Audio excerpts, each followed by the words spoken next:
Hello everyone, welcome back to our channel Prep Zone. If you are preparing for JEE Mains 2026, this video is going to be a secret weapon. Today I am sharing a proven tips and strategies that can help you to crack the JEE Mains exam. Whether you are just starting or you are in a preparation mode. Watch this till the end. So without wasting much time, let's start the video. So tip number 1 is master NCERT and key resource. You will heard this thousands of times, but I will repeat it again. NCERT is gold, especially for chemistry. So before you jump into coaching modules, make sure you have NCERT fully understood.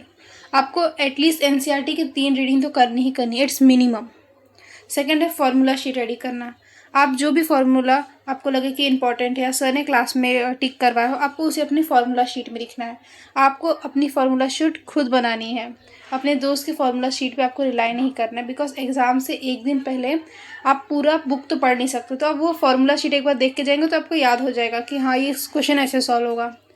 Third है standard books. Like ये वो books हैं जिन्हें आपको JEE main से पहले solve करना है. अगर आप चाहते हैं कि आपका कट ऑफ क्लियर हो जाए और आप अच्छा परसेंटाइल स्कोर करें तो आपको ये बुक्स करनी ही है. It's mandatory. फर्स्ट फिजिक्स के लिए आपको HC वर्मा और DC पांडे करनी है. केमिस्ट्री के लिए सबसे बेस्ट बुक जो आपके पास है वो आपकी NCERTs हैं.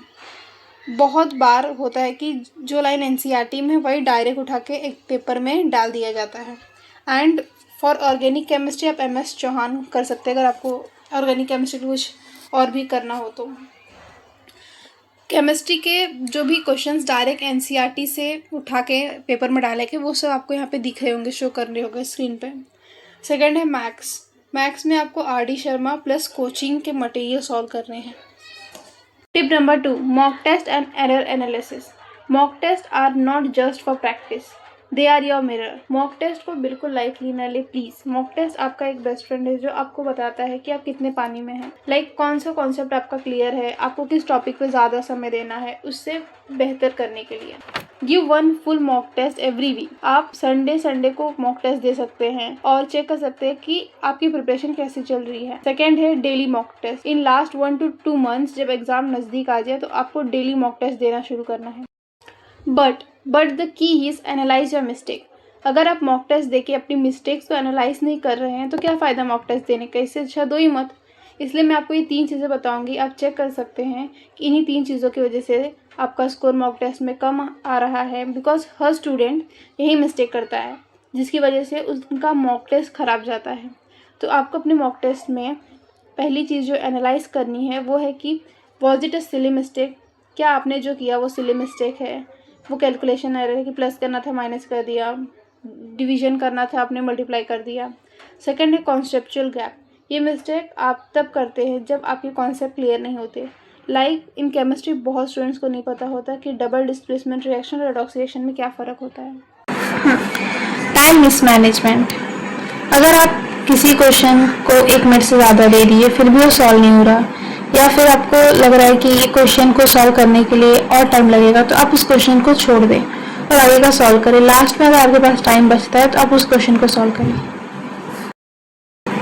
Tip number 3, stay mentally strong. JEE as much as a mental game has an academic one. Stay positive. Don't compare your journey to others. Everyone has a different path. Okay, do meditation or walk, talking to your friends or mentor. Do whatever helps you to stay balanced. कई बार ऐसा आपसे questions नहीं बनेंगे, लेकिन इसका मतलब ये नहीं कि आप डिमोटिवेट हो जाएं. अगर ये क्वेश्चन आपसे सॉल्व नहीं हो रहा तो इसका मतलब बाकी स्टूडेंट से भी सॉल्व नहीं हो रहा. तो आपको डिमोटिवेट नहीं होना. JEE मेंस की जो जर्नी है ये एक मैराथन है. ये कोई छोटा मोटा रेस नहीं 100-200 मीटर का. ये एक मैराथन है. आपको पॉजिटिव माइंडसेट के साथ डेली कंसिस्टेंटली पढ़ाई करनी है, तभी आप इस एग्ज़ाम को क्लियर कर पाएंगे. और साथ ही साथ अच्छा सोचें. मत सोचें कि मेरा एग्ज़ाम नहीं होगा. अगर आप सोचेंगे मेरा एग्ज़ाम नहीं होगा तो आपका एग्ज़ाम नहीं ही होगा. तो प्लीज़ एक पॉजिटिव माइंडसेट के साथ पढ़ाई करें. So that's for today's video on tips for JEE Mains exam. If you like the video, please like, share and subscribe for more informative videos.